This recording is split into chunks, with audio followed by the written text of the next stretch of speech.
What kind of whiskey drinker are you? We're about to talk about the 10 types of whiskey drinkers we've identified and help you see where you fit in.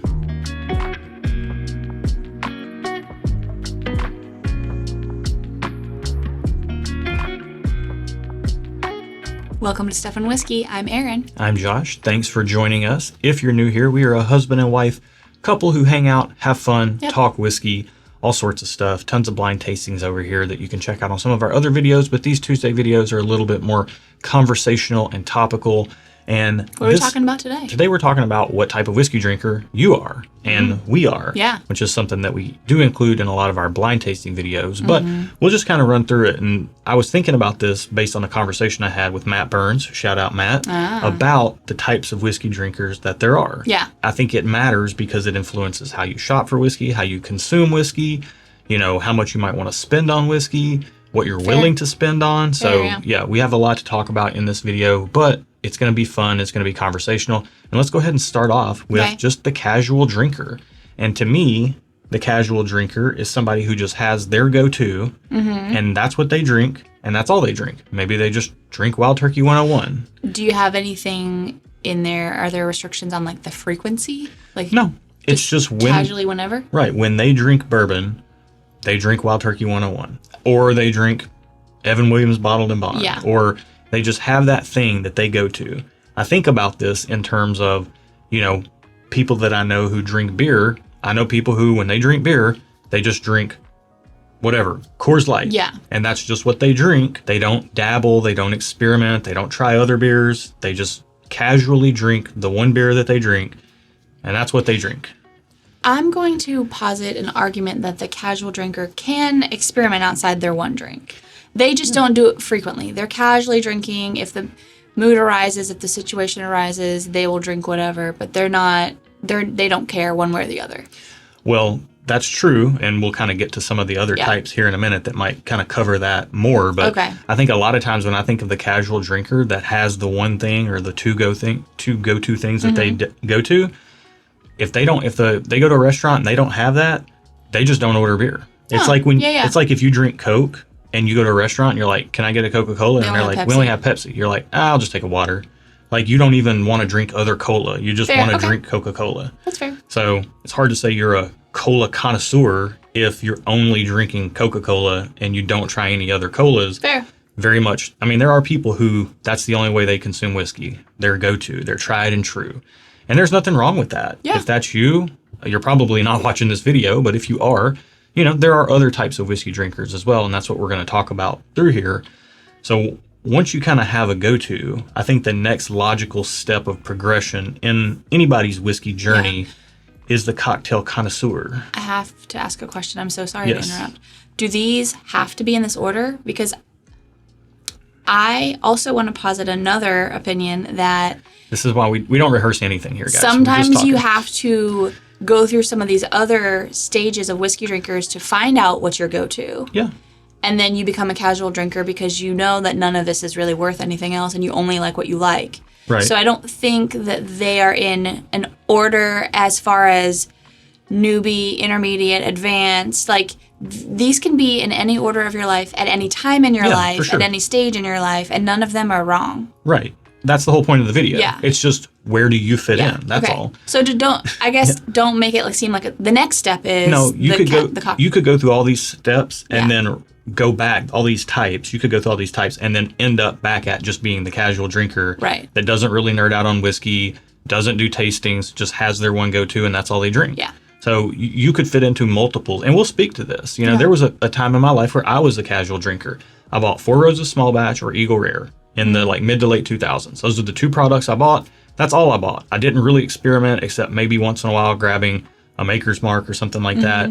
I didn't really step outside of the box. I was just a casual bourbon drinker, and that's what I was. I wasn't doing tastings. I wasn't picking up notes. I wasn't doing anything like that. I just bought what I liked, enjoyed it, didn't think too much about it.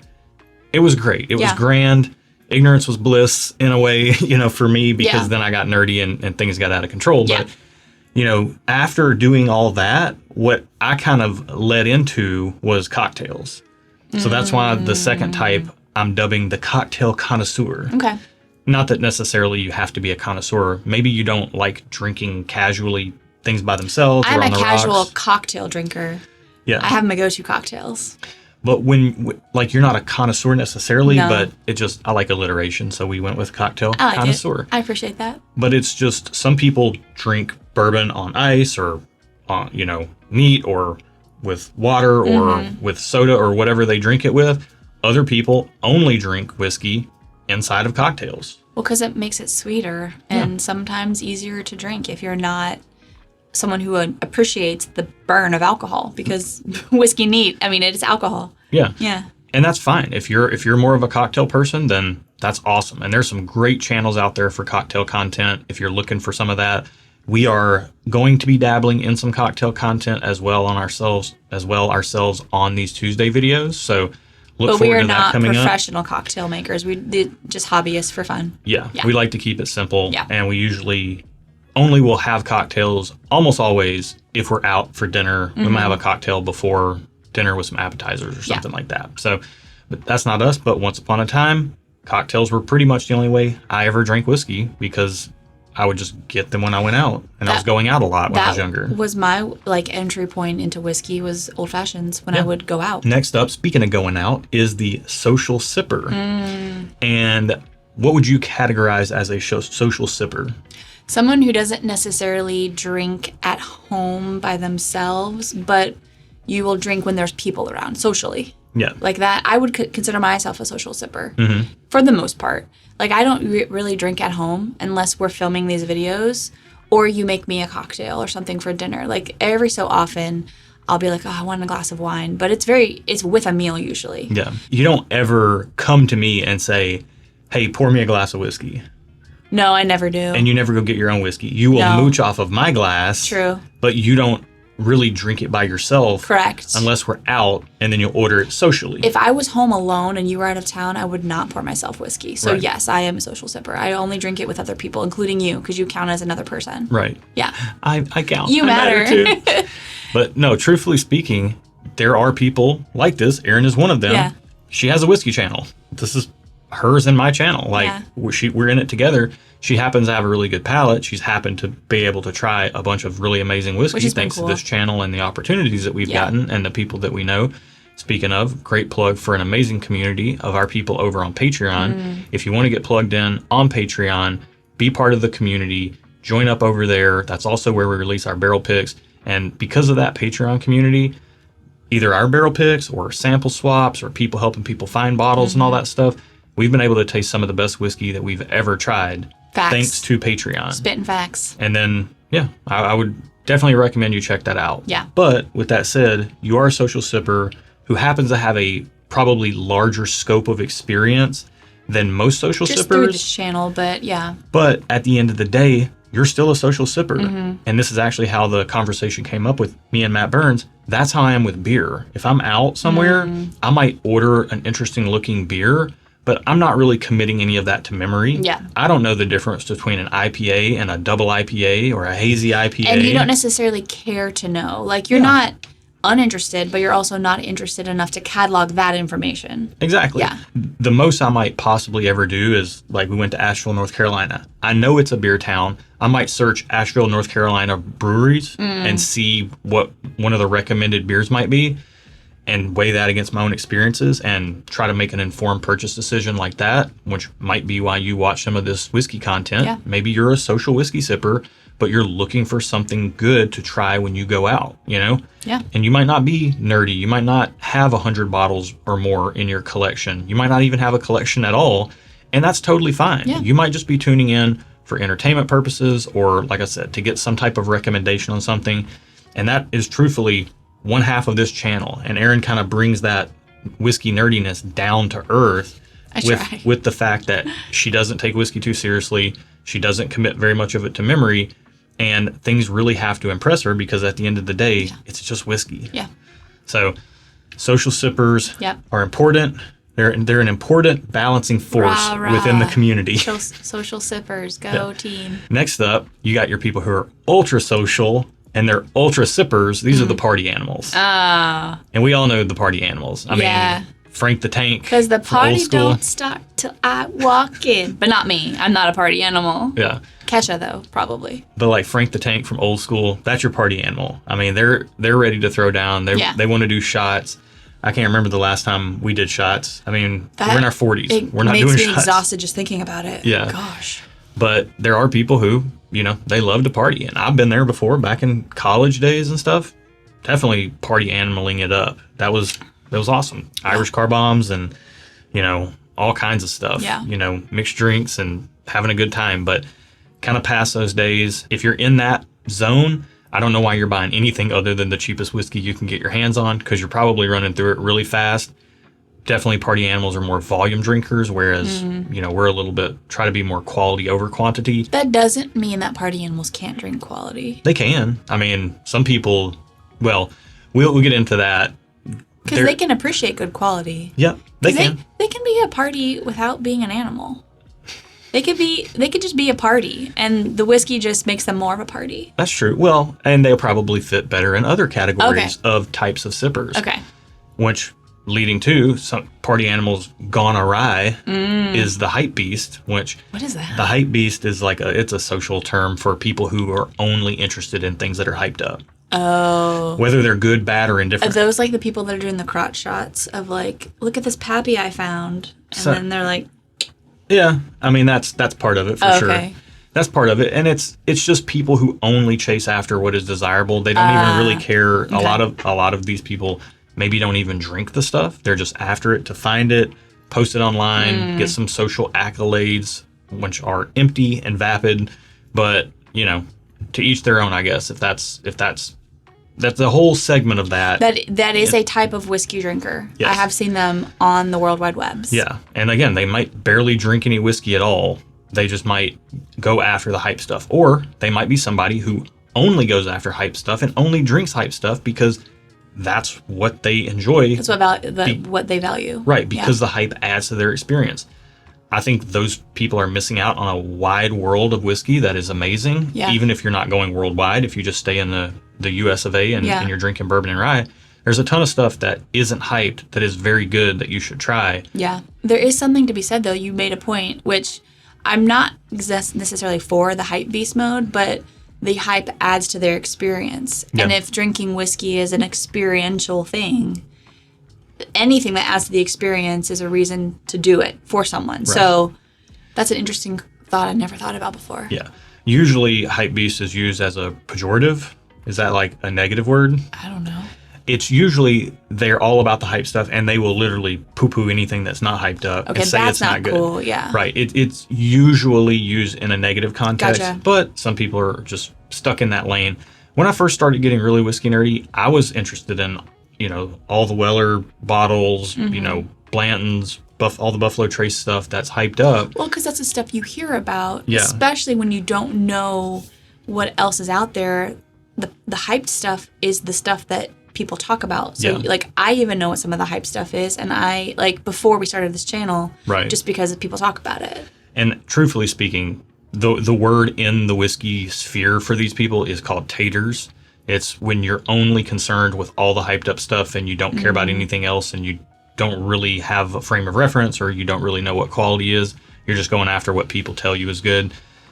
Definitely try a bunch of things, expand your palate, and leading us into the next type, kind of the antithesis of the hype beast or the tater, is the frugal fan.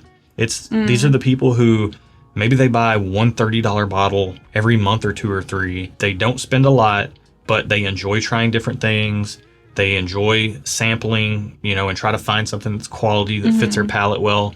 And this kind of... To that, I applaud you. I mean, if I were someone who were to drink whiskey kind of on my own time, I would probably fall into that category, the frugal fan. Just because I have been fortunate enough to find out that you don't need to spend a lot of money to drink good whiskey. Now, you can spend a lot of money and also get good whiskey, but you don't need to. Yeah. So if I were someone who would drink whiskey at home without people around, I would be a frugal fan. Yeah. I would claim that. Yeah. And I mean, there was a time in my life when I was kind of that casual drinker and I had my kind of go-tos, I probably kind of overlapped a little bit into Frugal Fan territory. I mean, it was Four Roses Small Batch, it was Eagle Rare, it was Maker's Mark. None of these bottles were over $30 back then. Well, that was also a long time ago. I know, but it was hard for me to spend more than 20 or 30 bucks. And I couldn't even fathom spending $50 on a bottle back then. Yeah. You know, and now I don't know if I spend less than $50 hardly ever on a bottle, just because I enjoy inflation. Different things now. So well, also inflation. Yeah.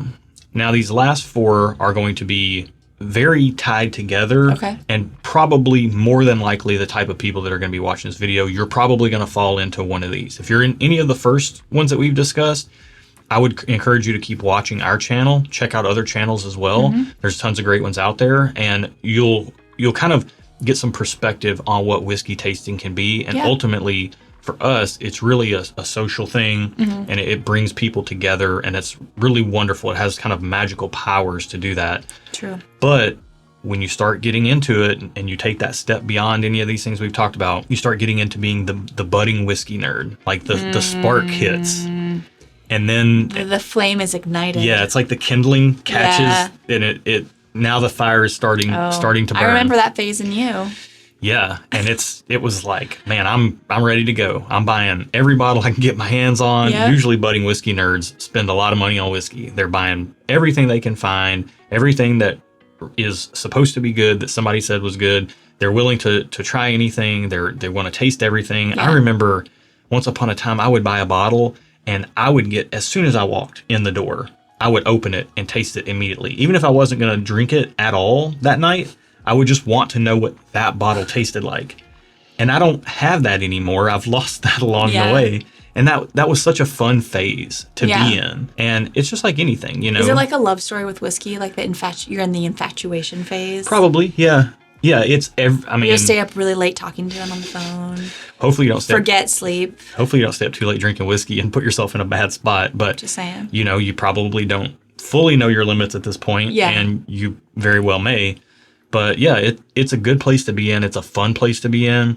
You know, I think we would both encourage nobody to overspend their budget. Be kind of careful and realize that there's so many bottles out there, you cannot try them all. So take your time. Yeah, you can't drink them all. Yeah, take your time, enjoy things. Again, like on our Patreon community, if you want to join in over there for as little as $3 a month, you can start trading samples of people, trying to get some samples so that you don't have to buy the whole bottle. You can just try different things. So there's a huge benefit to sample swapping, and that's how we try so much whiskey and how so many people in our Patreon community try so much whiskey, because we're all willing to trade and share bottles together. So that's a wonderful thing to be able to do, and it will save you a lot of money having to buy everything. But, you know, you're probably building that collection a little bit. You want to get some bottles on the shelves in the cabinets, and more power to you. Just be careful with that budget spending, and don't let FOMO, the fear of missing out, don't let it eat you alive. It's not worth it. It very well can. All right, next up, I think you go past that stage and you get into the true whiskey enthusiast stage. Okay. And this is where you've tried a lot more things. You've got a little bit more perspective on what you maybe like or don't like, but you're still really passionate about things.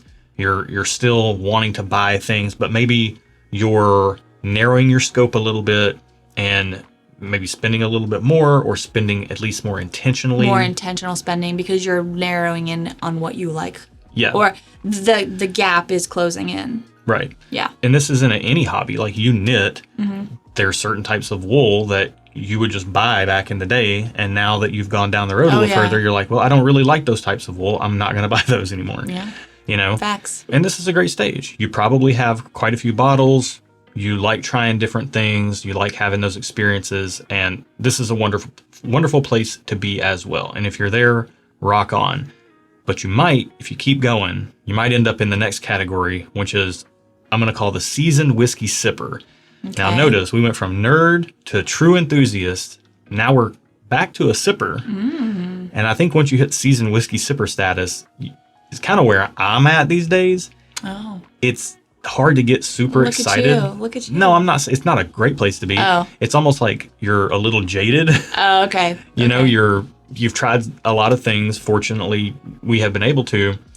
And I feel like what I really enjoy personally is such a narrow scope of the whiskey spectrum, like for bottles that I would really want to splurge on and buy myself, that I start to get way more specific and way more critical about things out there. Yeah. You know, once upon a time, there are bottles that I used to love, and now I never reach for them, and I don't really, you know, I appreciate the value they offer and the place they have in the market, but they just don't interest me. Well, and taste buds change. Yeah. Like, isn't there like a study that says like every 7 years your taste buds regenerate or change or something? Yeah. So there's something to be said for that. Yeah, and I've been drinking bourbon for 20 years now, so it's, you know, it's one of those things that I have gone through my stages and everything, and now I'm to the point where I like my staple products, I like my single barrels and interesting releases, and I like some of the limited edition things, but I don't get that same spark of joy that I once did when I see a new whiskey releasing and get all jazzed up about it.